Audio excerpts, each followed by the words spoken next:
오늘 또 주님 사모하는 마음으로 주의 제단에 나와 하나님께 예배드리는 여러분, 하나님께서 베풀어 주시는 은혜와 축복 받아 누리는 복된 시간 되시기를 주님의 이름으로 축원을 드립니다. 오늘 새 본문은 창세기, 로마서, 마가복음인데요. 이 세 본문은 다양한 주제들을 가지고 있습니다. 하나님의 탄식의 소리도 있고요, 그리고 하나님의 심판도 있고요, 거기에 또 구원의 방주를 주제에 삼을 수도 있습니다. 근데 오늘 제가 관심하는 것은요, 전통적으로 다루는 이런 주제들이 아니라요, 좀 다른 각도에서 생각을 해보았습니다. 핵심 단어는 거짓입니다. 거짓. 창세기는 인류에게 닥친 재앙의 원인을 인간의 죄악에 두고 있는데요, 여기서의 죄악의 실체는 다른 것이 아니라요, 거짓에 있더라 하는 이야기입니다. 복음서에서도 예수님께서요, 바리새인들과 논쟁을 하는데요, 바리새인들의 이 거짓을 문제 삼고 있습니다. 바리새인들은 율법을 철저히 지킨다고 했지만 실은 형식으로 거짓으로 지키고 있다는 것이죠. 바울도 인간의 죄악 가운데에서 행하는 그 거짓들을 핑계댈 수 없음을 이제 지적을 합니다. 우리는 창조절 마지막 주일을 보내고 있는데요, 창조절 기간 동안 제가 늘 강조했던 것은 이 세상 모든 만물은 하나님께서 창조하셨다, 창조주 하나님을 고백하는 것이라고 했습니다. 그리고 우리는 피조물입니다. 하나님이 창조하신 피조물인 것이죠. 하나님께서 창조하신 특별한 존재, 그 중에가 우리 사람인 것이라는 이야기입니다. 왜 우리가 특별한 존재입니까? 하나님의 형상을 닮은 존재로 창조해 주셨다 했습니다. 하나님의 영을 우리들한테 부여해 주셨다고 그랬습니다. 그러니 특별할 수밖에요. 그러니 우리 하나님께서 창조해 주시고 그 하나님 피조물인 우리들이 하나님의 부르신다면 그 부르심에 당연히 응답해야 할 것입니다.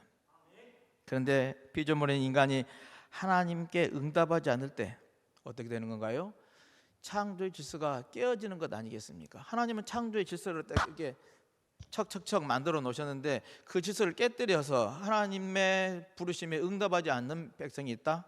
인간이 있다? 사람이 있다? 있을 수가 없는 것이죠.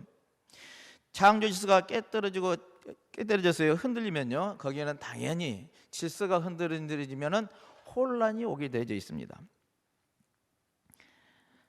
우리가 살고 있는 이 세계가요, 이런 혼란에 빠지고 말았더라 한 이야기입니다. 요지경 세상, 난장판 세계가 되어져 버렸던 것이죠. 오늘 말씀들은 하나님의 말씀대로 따르지 않고요, 배반해서 하나님을 등진 사람들이 어떻게 되어졌는가에 대한 그런 적나라한 현실을 우리에게 보여주고 있다고 생각합니다. 오늘 창세기 6장에서요, 인류가 어떻게 난장판이 되어졌는지 우리에게 보고를 합니다. 한번 5절로 8절 말씀 함께 읽어볼까요? 여호와께서 사람의 죄악이 세상에 가득함과 그의 마음으로 생각하는 모든 계획이 항상 악할 뿐임을 보시고 땅 위에 사람 지으셨음을 한탄하사 마음에 근심하시고 이르시되 내가 창조한 사람을 내가 지면에서 쓸어버리되 사람으로부터 가축과 기는 것과 공중의 새까지 그리하리니 이는 내가 그것들을 지었음을 한탄함이니라 하시니라. 그러나 노아는 여호와께 은혜를 입었더라. 아멘. 우리들이 집에서 쓰는 가전제품이 어디가 고장 나면은 여기가 고장 났구나 해서 AS 불러서 부품 한두 군데 고치어서 다시 쓰면 되잖아요. 어떻게 보수하면 집도도 좀 부족한 거 있고 잘못됐으면 고쳤을 수가 있습니다. 근데 이 한두 개 고장난 것이 아니라는 이야기입니다. 한두 가지가 잘못해서 고칠 수가 없는 상태가 이게 총체적으로 부패하고 썩어버렸다는 이야기입니다. 세상이 썩었고 무업천지가 되었고요, 땅도 썩었고 사람들의 삶이 속속들이 썩어져 갔다는 것이 오늘 이제 노아의 때 그때 당시의 상황이 그렇다는 이야기입니다. 이 때문에 하나님은 당신이 참 보시기에 아름답다라고 창조한 그 동산을 보시고 이제 후회를 하십니다. 오직 했으면 후회를 하실까요? 지으신 모든 것을 몽땅 쓸어버리기로 작정을 하십니다. 이 부패상이 원역사, 우리가 이스라엘 역사에서 아브라함의 이전의 역사를 원역사라고 하는데요, 이 창조 이후 원역사 시대에 얼마나 부패했는가를 잘 보여주는 말씀이 오늘 본문의 말씀이라 생각이 되십니다. 이렇게요, 인류의 숙명과도 같은 악하고 죄된 인간성과요, 그 삶의 현실을요, 오늘 본문은 적나라하게 우리에게 들려준다 하겠습니다. 그리고 온 생명세계의 이 비참함이요, 인류의 인간성에게서 사람들로부터 그 출발이 됐음을 우리에게 밝히 알려주고 있다 하겠습니다. 인간의 도덕성, 정치, 경제, 예술, 종교, 사회, 문화 등요, 이 모든 것들이 총체적으로 하나님의 내신 상태와는 어떻습니까? 180도로 바뀌어 버렸다는 얘기입니다. 어긋나 있다는 얘기입니다. 이로 인해서 이 생명의 세계는, 그 삶의 공간은요, 함께 죽어가고 있는 것이죠. 오늘 그러니까 하나님께서 그걸 보시고 탄식하시면서 지면에서 쓸어버리겠다 할 정도의 마음을 먹게 되셨다는 것입니다. 로마서의 말씀도요, 하나님의 창조와 관련해서 인간이 얼마나 타락했는가를 우리에게 들려줍니다. 이 자연과 세계는 하나님이 지으셨고 그 안에서 하나님의 신성과 능력을 담아두셨다고 그랬습니다. 그러기에 우리가 자연을 찾고요, 자연 속에서 찾아가면은 그게 산이 됐든 강이 됐든 바다가 되든요, 그 속에서, 자연 속에서요, 하나님의 섭리를 느끼고요, 영감을 받고 하는 것이죠. 많은 예술가들이, 음악이든 미술이든 예술가들이 그 자연 속에서 영감을 받고 예술품을 탄생하고 있지 않습니까? 때문에 사람 누구나 하나님을, 이렇게 하나님께서 이 세상 만물에 그 하나님의 영감과 능력을 부어주셨기 때문에요, 그것을 통해서 우리는 하나님을 알아가고 있습니다. 요한 칼빈은요, 신학자는 그의 말대로요, 자연은 하나님의 영광의 무대로, 또 그 안에서 관객인 우리는 하나님을 볼 수 있다고 이렇게 표현했습니다. 그렇죠? 하나님의 영광의 무대를 만들어 놓으셨고요, 그리고 그 안에 우리는 그것을 지켜보면서 하나님의 섭리를 느끼고 체험하고 살아가게 되어 있는 것이죠. 근데 창조주와 피조물인 이 사람의 관계가요, 그 사람이요, 하나님을 영화롭게 하기는커녕 마음이 어둡고 어리석어졌다는 것이죠. 마음이 어리석고 이 잘못된 길로 가고 나니 그들이 하는 행위는 뭡니까? 그 결과는요, 사람들은 우상을 숭배하더라 하는 겁니다. 우리들이 애언서들을 보면은 수없이 나오는 애언자들의 비판의 목소리가 여기에 있습니다. 왜 하나님의 말씀대로 따르지 않고 잘못된 길로 가고 있느냐는 외침인 것이죠. 하나님을 섬기지 않고 우상을 섬겼는데요, 그걸 뭘로 우상을 섬깁니까? 피조물을 놓고 우상을 숭배합니다. 옛날에는 짐승들의 형상을 인하여 해와 달을 숭배했지만은 오늘날은 어떻습니까? 사람의 업적이라든지요, 돈, 자본을 숭배하고 있습니다. 만몬을 숭배하고 있더라는 이야기입니다. 이렇게 인간은요, 욕망의 노예가 되어져 가지고요, 우리들의 삶이 타락해져 버리고 말았다는 이야기입니다. 어리석은 인간의 우상 숭배요, 이 동물적인 욕망이요, 우리들의 사는 세계가 난장판이 되어져 버렸다 하는 것입니다. 이런 세계 속에서 경건이라는 하나님의 사람이 당연히 갖춰야 할 신앙의 모습이 경건인데요, 그 경건의 모습조차도 위선으로 떨어지고 말았다는 것이죠. 마가복음서는 바리새인들과 율법학자들의 이 정결례식과 율법 준수를 꼬집고 있습니다. 너희들이 참 정결하다, 율법을 지킨다 하지만은 그게 거짓이고 위선이다 하는 이야기입니다. 그들의 정결례식은요, 경건이 아니라는 이야기입니다. 오늘 말씀에서 주님께서 지적하는 것은 그렇습니다. 우리들은 정결례식을 깨끗이 하고 살아가니 정결한 사람이다, 하나님의 사람이다, 세상 사람들과 구별된 사람이다라고 이야기를 하고 싶어 하지만, 그러나 다른 사람들, 하나님을 알지 못하는 사람들은 이방인이고 죄인이니까 우리들 곁에 오지 마라 하는 경계의 벽을 이 정결의식 속에서 행하고 있더라는 이야기입니다. 자기를 보호하고 울타리를 치는 행위라는 것이죠. 심리학자 프로이드에 의하면요, 이스라엘의 이런 정결의식을요, 강박 증상이라고 표현을 했습니다. 자기 무식에 들어있는 욕정을요 억압할 때 병적으로 손을 씻는다는 겁니다. 오늘 본문의 내용들이 그렇게 열심히 썼는데 왜 예수님의 제자들은 안 씻느냐라는 그런 논쟁이었던 것이죠. 또 오늘 본문으로 다 읽지는 않았지만은 마가복음서에 나오는 것이 부모님의 공경에 대한 계명의 이해입니다. 이 부모님을 공경하는 계명은요, 부모에게 드릴 것은요, 부모에게 드려서요, 부모의 생활을 편안케 하라는 것이 그 본래의 목적인 것이죠.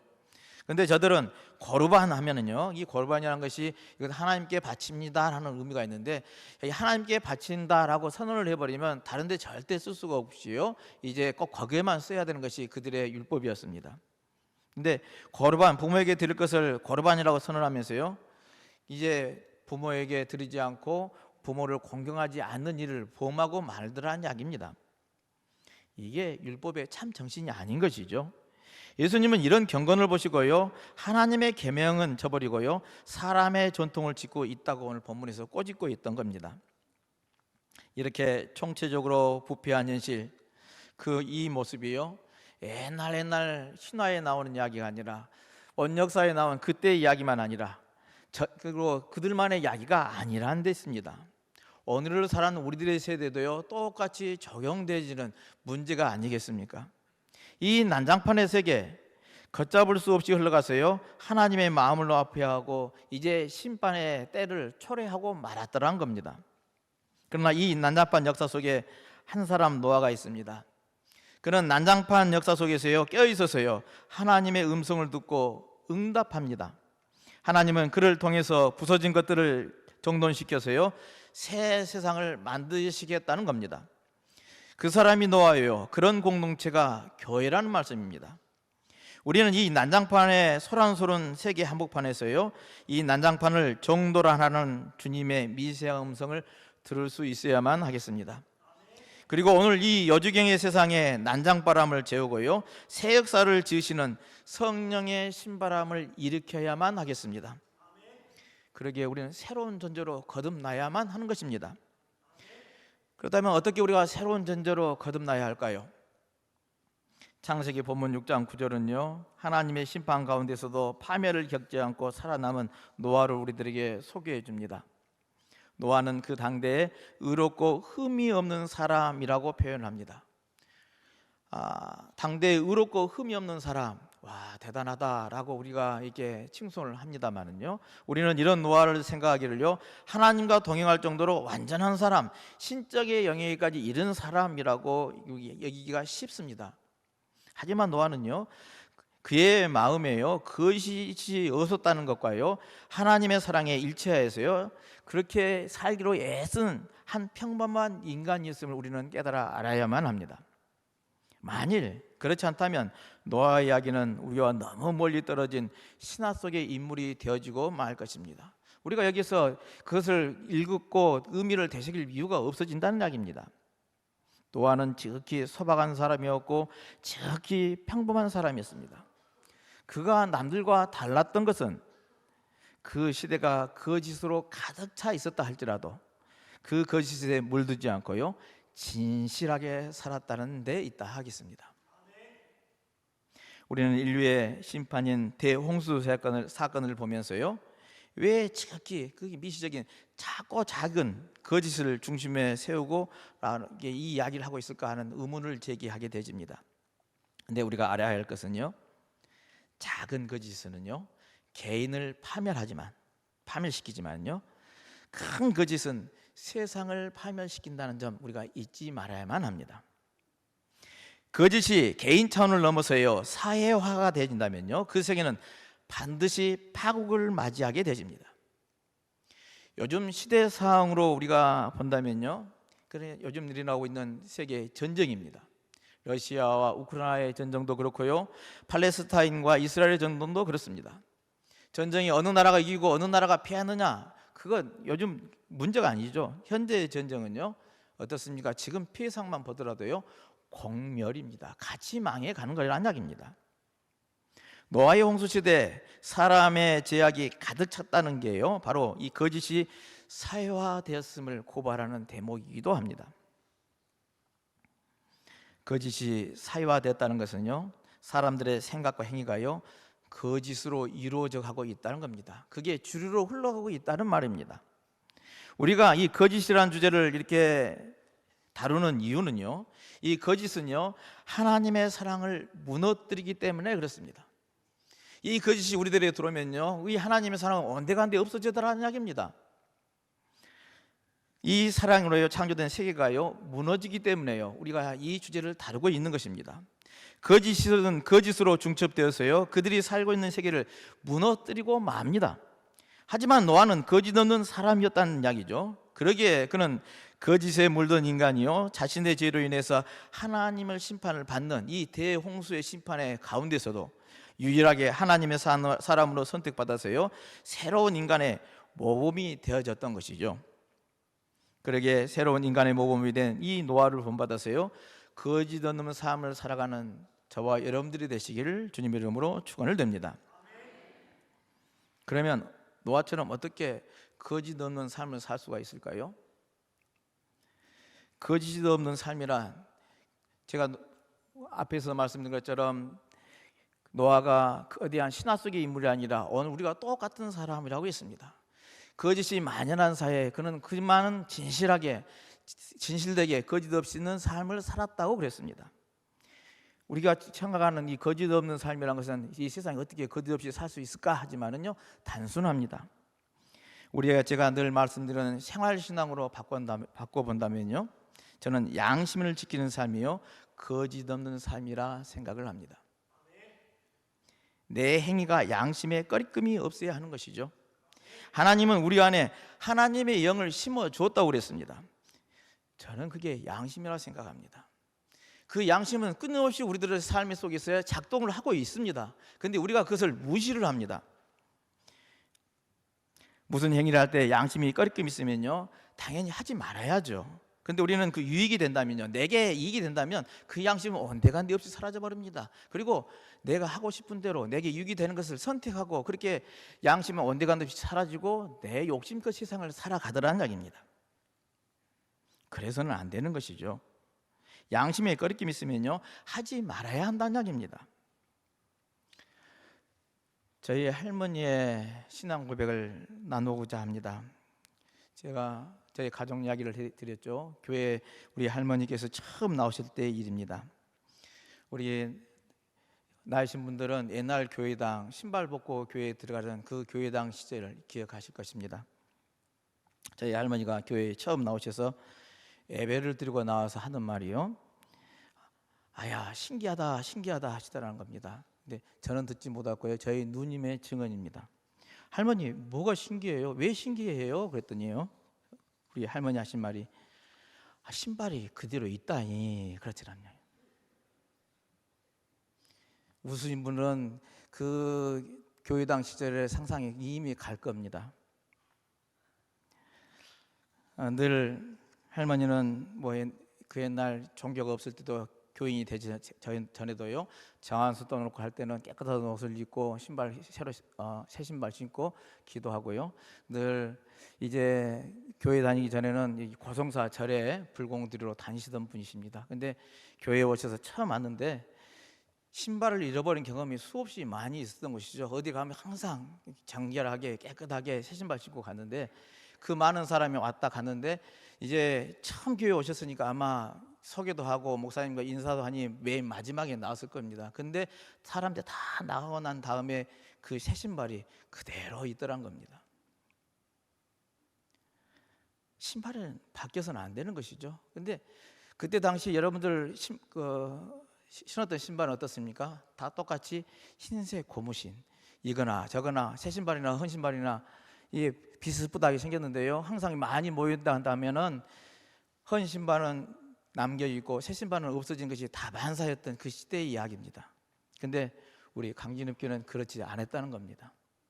우리 신앙의 선배들은요 이렇게 양심을 지키고 신앙생활을 했다고 저는 믿습니다. 신발이 안 바뀌어야 당연한 것이죠.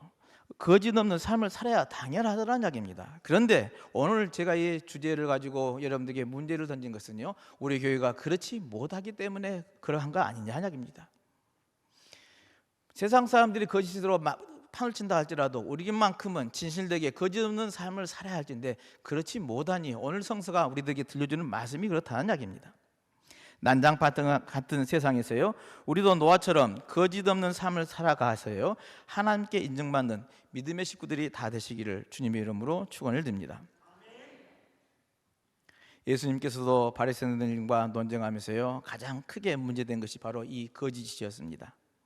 그들은 자신들이야말로 율법을 가장 성실히 잘 지키는 사람들이라고 주장을 합니다.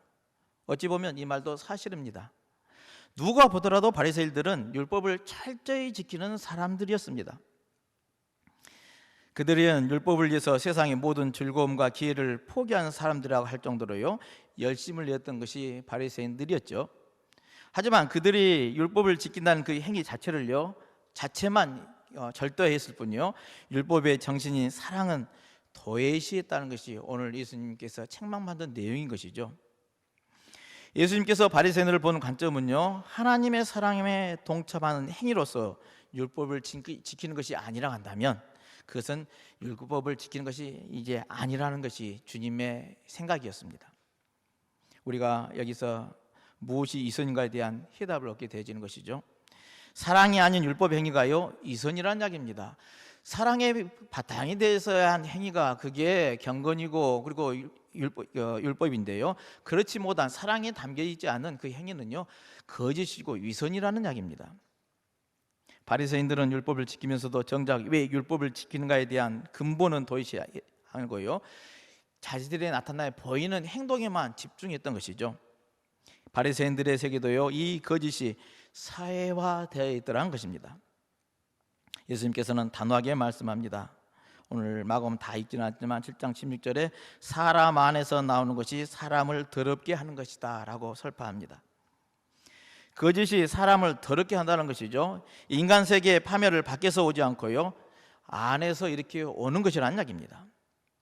우리들이 잘 아는 것처럼 거짓말을 하면은요 그 거짓말은 늘게 마련입니다. 거짓이 거짓을 잉태합니다. 작은 거짓은 점차 큰 거짓으로 발전을 합니다.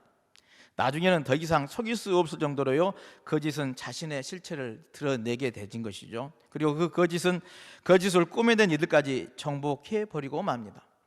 자신이 꾸며낸 거짓에 의해서요 파멸의 나락으로 떨어진다는 것이죠. 하나님은 인간의 죄악으로 인해서 고통을 겪으신 분임을 우리는 잊어서는 안 됩니다. 창세기에서도 그렇고 로마서도 그렇고 하나님은 이 세상을 보고 탄식하셨다고 그랬습니다. 우리는 이 하나님이 탄식하는 소리를 들을 수 있어야만 하겠습니다. 하나님은 정말 이 세상을 보면서 안타까워하십니다. 왜요? 하나님은 이 세상을 사랑하시기 때문에 그렇습니다. 하나님께서는 누구든지 파멸되기는 것을 원치 않습니다. 죄 가운데서도 새 사람으로 창조하시는 분이 우리들이 믿는 하나님이십니다. 그렇게 당신의 아들을 이 세상에 보내셔서요 저를 믿는 자마다 멸망하지 않고 영원한 생명을 얻게 해주겠다고 약속해 주셨던 것 아니겠습니까? 그로 인해서 우리 그리스도의 공동체 교회가 탄생을 했습니다. 교회는 예수님이 주인이시고요 예수님을 믿는 자들의 신앙의 공동체입니다. 그런 의미에서 교회는요 노아의 방주처럼 이제 오늘의 시대의 구원의 방주이기도 하는 것이죠. 우리는 어떤 의미에서 이 주님의 은혜로 말미암아요 구원의 방주를 탄 사람들이라 하겠습니다. 오늘 하루도 하나님의 은혜를 받은 사람으로서요 말씀에 굳게 서시길 바랍니다. 세상이 아무리 허탄하고 그리고 포악해지고 난장판인 세상이라 할지라도요 우리는 그 속에서 하나님의 사람답게 죽어가는 사람을 교회로 인도하는 은혜의 통로요 구원의 통로가 되어야 될 줄로 믿습니다. 오늘 우리는 죄 가운데서도요 새 사람으로 창조하시는 하나님을 만났습니다. 때문에 거짓을 버린다는 것은요 단순한 믿음만 있는 것은 아닙니다. 그것은 새로운 존재로 창조되는 첫걸음 발내딛음인 줄로 믿습니다. 여러분 하나님께 인정받는 노아처럼 거짓 없는 삶을 살아가시길 바랍니다. 새로운 존재로 거듭난 삶이 되어서요 참으로 주님께 영광 돌리는 믿음의 삶이 되시기를 다시 한번 주님의 이름으로 축원을 드립니다. 기도합니다.